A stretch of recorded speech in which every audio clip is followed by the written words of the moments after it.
السلام عليكم يا ابطال. طبعا زي ما انتم شايفين كاسين جمال وميداليه غاليه جدا جدا ووراها قصه كبيره قوي هنتكلم عنها وهنتكلم عن البطله اللي حققتها لنا. الكاسات الجميله دي الابطال ان شاء الله ما شاء الله قصدي حققوا مراكز اول في فئه الاف 1 وما شاء الله مركز تاني فئه ار 2 بنت في فئه الشباب حققت مركز تاني ودي حاجه غاليه جدا. الميداليه الجميله دي ار 2 ومركز اول ليقين الجميله. وهناخد كده نبذات كده عن اليوم وعن المشاركين بتوعنا او فريقنا يعني رايهم عن اليوم. نبدا بالجوكر. السلام عليكم. وعليكم السلام. الجوكر الجميل، ايه الاخبار؟ الحمد لله. كله تمام. ايه بقى ازاي كان زايا واشرف الصاني في مصر تعمل الكلام ده؟ الناس كانت مستغربه والناس معاها صاني تقول لك هي العربيه دي بتعمل ازاي كده؟ فايه بقى؟ تدريب ايوه ايوه مش اكتر. ايوه تدريب مره خليك واثق في اللي انت بتعمله، خلي هدف قصادك تحققه، ما جاش من فراغ، جاي من تعب اكتر من سنه ونص عشان اوصل للاداء ده. بس ما شاء الله انت مجتهد جدا، حد عنده اصرار وعنده موهبه ما شاء الله ومن هنا او يعني عنده زي ما بيقولوا ايه حب الخير لغيره. فما شاء الله بتتعب معانا في الفريق كتنظيم، بتتعب معانا كمتسابق، فما شاء الله دي النتيجه انت تستاهلها. يعني لكل مجتهد نصيب، انت طبقت دي. مبروك يا جوكر، بعد تعب دايما مشرفنا ودايما كده فخورين بيك. وكل ده بصاني عربيه ستوك 1500 سي سي ويعني كتر خير الدنيا. اوتوماتيك. الناس متعوده العربيه دي صابون، لا احنا كسرنا الكلام ده. الحمد لله. ربنا يكرمك يا جوكر. مبروك مبروك. النهارده يعني سيبك بقى من كل الاحداث، ماشي. وفاء وكابتن مينا فرحوني جدا. الحمد لله. يعني فرحتي بيهم نسيتني بقى اي تعب واي مش عارفه ايه، يعني ما شاء الله عليهم. ما شاء الله ما شاء الله ما شاء الله. هو الحمد لله فعلا هم سووا سوا كويسه جدا بالنسبه كمان لوفاء اللي هي بنت وطلعت مركز تاني في فئه ار 2 وعربيات خلفي وقصه كده هنتكلم فيها. فما شاء الله الجوكر عربيتها طبعا سايب بيها سواء حلو.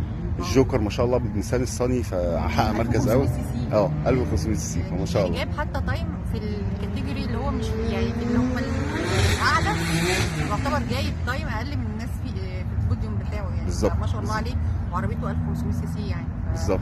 فلازم يعني يتفرح له جدا. ايوه بالظبط. هو مجتهد والكل مجتهد نصيب فما شاء الله. ربنا يكرمك. شكرا يا لولو. معانا بطل تاني وبطل مهم جدا وبطل مننا طبعا عارفينه، كابتن كتكوت صاحب اشهر كورفت في مصر، الملكه بتاعتنا اللي مفرحانا وعامله لنا نار كده وشو جامد قوي والناس كانت مبسوطه بيها وفرحت وحكام كمان نزلوا علقوا عليها. ربنا يكرمك يا كتكوت. عايزين نسمع منك ايه رايك عن اليوم النهارده؟ واضح ان الصوت استنى رجعنا لعم كتكوت تاني بعد الدريفت. قول لنا بقى ايه رايك النهارده في اليوم بخصوص مشاركتك؟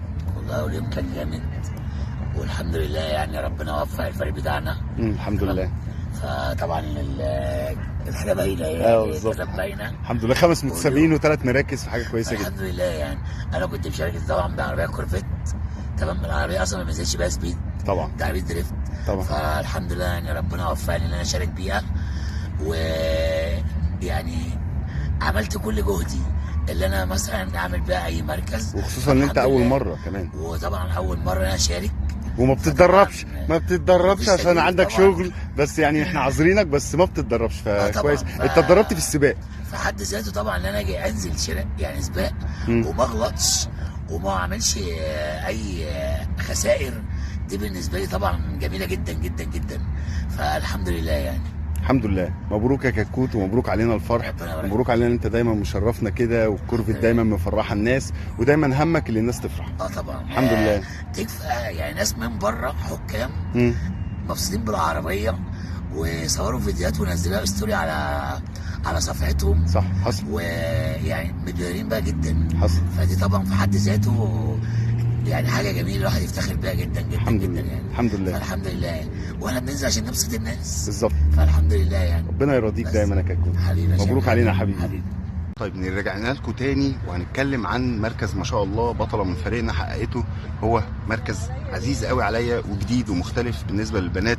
دايما معتادين البنات ساعات بتنافس في الشباب بس في الفئه الامامي. ما شاء الله عندنا كابتن وفاء حققت مركز تاني فئه ار 2 يعني فئه الخلفي. وما شاء الله مش فئه الخلفي كمان العاديه او يعني اوائل الخلفي، لا ده فوق ال 2800 لغايه 3500 وكانت نازله مع شباب ما شاء الله اصحاب خبره طبعا وعربياتهم مجهزه كتير قوي كدريفت او حتى كسبيد، وهي ما شاء الله نازله باف 30 عربيه 2000 تربو، يعتبر من وجهه نظري يعني ستوك في اغلب الحاجات، يعني معمول فيها حاجات بسيطه قوي، ورغم ذلك ما شاء الله قدرت اللي هي تخطف مركز تاني. طبعا ده بفضل ربنا وفضل هي عندها موهبه قويه جدا، زي ما بيقولوا كده في البنات قلبها قوي في السواقه، وما شاء الله بتركز جدا جدا، وحاول تطبق طبعا كل الكلام او كل الخبرات اللي هي ما شاء الله بتشوفها او يعني بتشوفها مننا من التدريبات او وده بيبان جدا في التايمات بتاعتها. عايزين يعني بصراحه انا نفسي اشكرها من هنا لبكره، لان هي فرحتنا جدا عشان المركز الجميل قوي ده والعزيز جدا، ميداليه في وسط فئه الشباب ومركز تاني، فما شاء الله ده كويس، وتاني سباق ليها في اقل من شهرين، ويعني افتكر ان شاء الله في وقت قليل هتعمل حاجه كويسه. وكمان ربنا كرمها، كان في تعليقات جميله جدا جات لها، يمكن من كابتن رامي سري، من كابتن معتز عاطف، هتشوفوا الفيديوهات دي هنزلها، حاجه يعني منتهى الجمال بصراحه. التعليقات بتاعتهم دي بالنسبه لنا احلى من اي كاس واحلى من اي مركز، لان هم اصحاب خبره وكل هم بيشاوروا على حاجه. يمكن يعني كان الصيغه او كلمه كابتن رامي الجميله اكتشاف، وهي فعلا اكتشاف وموهبه كبيره جدا. وبرده كابتن معتز جه بعد ما خلصنا تسليم الجوائز، بصراحه ده فيدباك كبير قوي، فكل دي حاجات جميله قوي. بالتوفيق ليها، ويعني بجد بجد مبسوطين ان هي ما شاء الله قدرت تحقق ده، وربنا يكرمها ان شاء الله في اللي جاي، وباذن الله يبقى فيه مفاجآت حلوه.